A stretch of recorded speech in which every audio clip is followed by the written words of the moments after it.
Hi, this is Ravi. సాధారణంగా చంద్రబాబు ప్రజలతో ఎక్కువగా మమేక అవ్వడానికి చూస్తారు. సోషల్ మీడియాకి టచ్ మీద అట్లా అంటే అవసరం ఉన్నప్పుడు మాత్రమే రెస్పాండ్ అవుతారు. కానీ ఇవాళ ఆయన ఒక సంచలన పోస్ట్ పెట్టారు. ఆ సంచలన పోస్ట్ ఏంటంటే రీసెంట్గా ఆయన నిర్వహించిన ఒక సర్వే.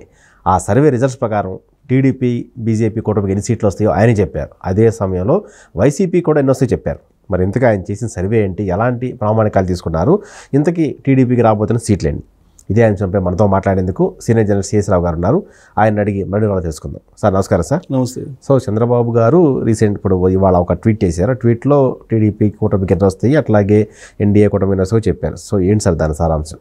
ఒకటి ఏంటంటే దేశవ్యాప్తంగా కూడా ఆయనకు ఒక అవగాహన ఉంది. రాబోయేటువంటి రోజుల్లో ఖచ్చితంగా జాతీయ స్థాయిలో నరేంద్ర మోడీ మూడోసారి ప్రధానమంత్రి కాబోతున్నారు అనేది ఆయనకు ఉన్నటువంటి నమ్మకం. అందుకే బహుశా నేను అనుకోవటం బీజేపీ తోటి ఆయన అలయన్స్ అయ్యారు, కూటమి పెట్టుకున్నారు. అలాగే బీజేపీకి కూడా ఒక అవగాహన ఉంది. ఆంధ్రప్రదేశ్లో రాబోయేటువంటి రోజుల్లో తెలుగుదేశం పార్టీ జనసేన అధికారంలోకి వచ్చేటువంటి అవకాశం ఉంది. ప్రజల మూడు కూడా అలా ఉందని చెప్పి కేంద్ర నిఘా వర్గాల ద్వారా అలాగే వాళ్ళకు ఉన్నటువంటి సర్వేల ద్వారా తెలుసుకొని తెలుగుదేశం పార్టీ జనసేన కూటమితో జతకట్టడానికి వాళ్ళు ఒక అడుగు ముందుకేస్తారు, వీళ్ళు ఒక అడుగు ముందుకేస్తారు. కూటమి ఫైనల్ అయిపోయింది. సో ఇద్దరి దగ్గర ఉన్నటువంటి సర్వేలు, అటు జాతీయ సర్వేల్లో కానీ లోకల్ సర్వేల్లో కానీ చాలా క్లియర్ కట్గా వస్తున్నటువంటివి ఏంటంటే చాలా రోజుల నుంచి తెలుగుదేశం పార్టీ కూటమి అధికారంలోకి రాబోతుంది అనేటువంటిది వినిపిస్తుంది. ఎక్సెప్ట్ టైమ్స్ నౌ తప్ప. ఓకే. సో ఈ టైమ్స్ నౌ అనేది దాన్ని ఎందుకు ఇస్తుంది సర్వేలు అనేది, దాని వెనక ఏముంది అనేది కాన్స్పిరెన్సీని ఆల్రెడీ తెలుగుదేశం పార్టీ బయట పెట్టేసింది.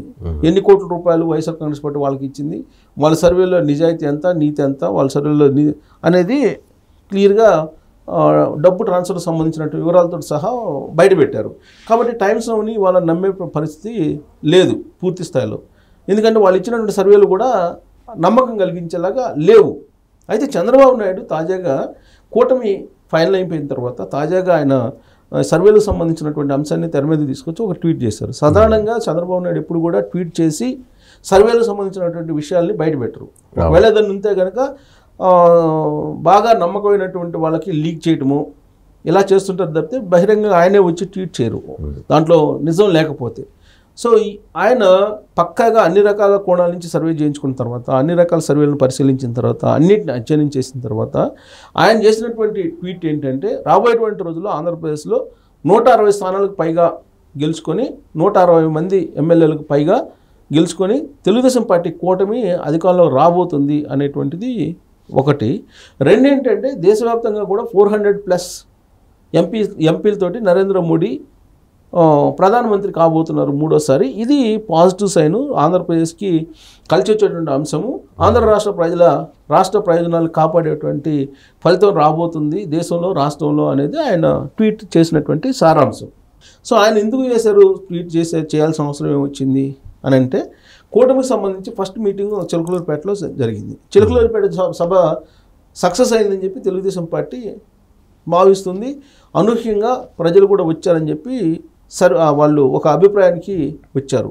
అయితే వైఎస్ఆర్ కాంగ్రెస్ పార్టీ రకరకాల కుట్రలు బండింది దాన్ని ఫెయిల్ చేయడానికి. దాంట్లో భాగంగానే అక్కడ కొంతమంది స్లీపర్ సెల్స్ను పంపించి ప్రతి గ్యాలరీలో కూడా వైఎస్ఆర్ కాంగ్రెస్ పార్టీకి సంబంధించినటువంటి కోవర్టులు ఆడ ఎంటర్ అయ్యి అక్కడ డిస్టర్బ్ చేయాలనేటువంటి ప్రయత్నం చేశారు. కానీ ఆ ప్రయత్నాలని నరేంద్ర మోడీయే దాన్ని కనిపెట్టేసి కుట్రను భగ్నం చేశారు.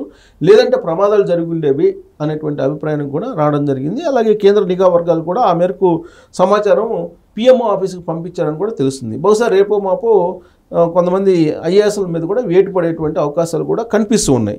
అక్కడ పెద్ద స్థాయిలో ఉండేటువంటి ఐపీఎస్ ఆఫీసర్లు కొంతమంది మీద, అక్కడ పర్యవేక్షించేటటువంటి వాళ్ళ మీద ఎలక్షన్ కమిషన్ చర్యలు తీసుకునేటువంటి అవకాశం కూడా ఉంది. దాని మీద స్టడీ చేస్తున్నారు, ఒక ఒపీనియన్కి వచ్చారని కూడా తెలుస్తుంది. అయితే ఇక్కడ సాంకేతిక కారణాలు మినహా మిగిలినటువంటి చిలకలూరుపేట సభ సక్సెస్ అయిందని చెప్పి భావించడానికి అవకాశం ఉంది. ప్లస్ నరేంద్ర మోడీ ప్రసంగం కానీ, చంద్రబాబు నాయుడు ప్రసంగం కానీ, లేదా పవన్ ప్రసంగం కానీ కొంత ఉత్సాహం నింపేలా ఉన్నాయి. కాకపోతే నరేంద్ర మోడీ కొంత అగ్రెసివ్గా మాట్లాడితే బాగుండేది అనేటువంటి అభిప్రాయం కొంతమంది వ్యక్తం చేస్తున్నటువంటి సమయంలో చంద్రబాబు నాయుడు ఈ సర్వేని ట్వీట్ చేయడం జరిగింది. అంతకుముందు అమిత్ షా 23 ఎంపీ స్థానాలు కూటమి గెలుచుకోబోతుంది చెప్పారు ఆయన ఆంధ్రప్రదేశ్లో అనేది ఆయన అభిప్రాయాన్ని కూడా వ్యక్తం చేశారు. ఇప్పుడు చంద్రబాబు నాయుడు కూడా 160 స్థానాలు అసెంబ్లీలో గెలుచుకోబోతున్నాము అని అంటే దాని ఈక్వలెంట్గా దాదాపుగా 23 అంతే 22, 23 ఎంపీ స్థానాలు. ఇప్పుడు ఒక్కో నియోజకవర్గం 7 ఎమ్మెల్యే సీట్లు 7 14 అంటే 15 తగ్గింది 15.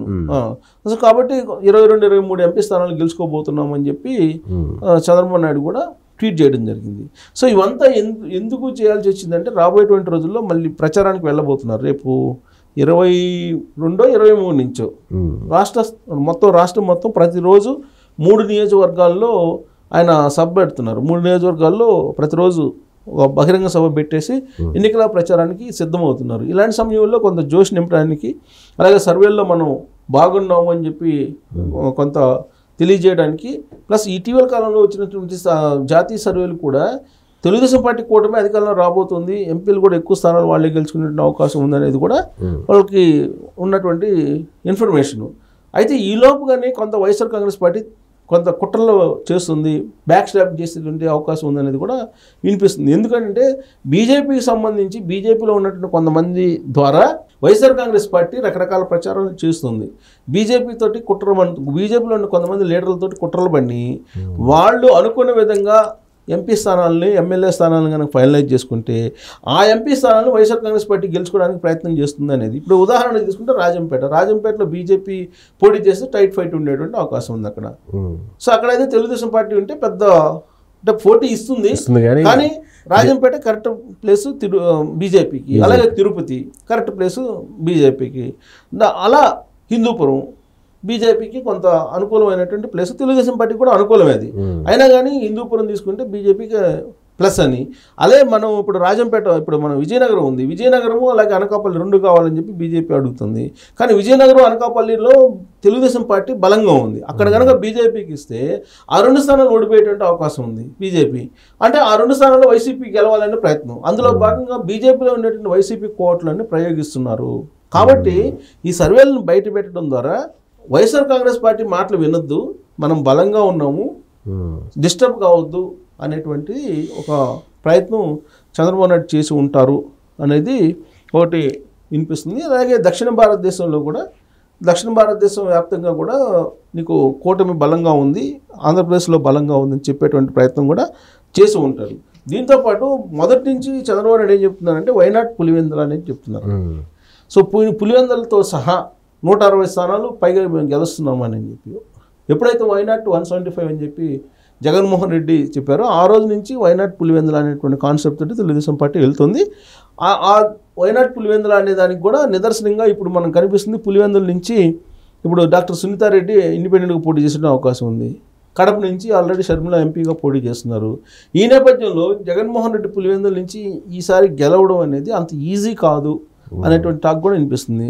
ఎందుకంటే వివేకానంద రెడ్డి మర్డర్ కేసునే ప్రాధాన్యంగా తీసుకుని ఓట్లు వేస్తే జగన్మోహన్ రెడ్డి ఓడిపోవడానికి అవకాశం ఉందనేది కూడా వినిపిస్తుంది. సో వైనాట్ పులివెందుల అనేది కనుక సక్సెస్ అయితే చంద్రబాబు నాయుడు 40 ఏళ్ల రాజకీయ మొత్తం జీవితం మొత్తం ఆయన వేసిన వ్యూహాలు కానీ లేదా ఆయన్ని చాణక్యుడు అంటుంటారు, అలాంటి వాటికి అర్థం సాకారం అయ్యేటువంటి అవకాశం ఉంది.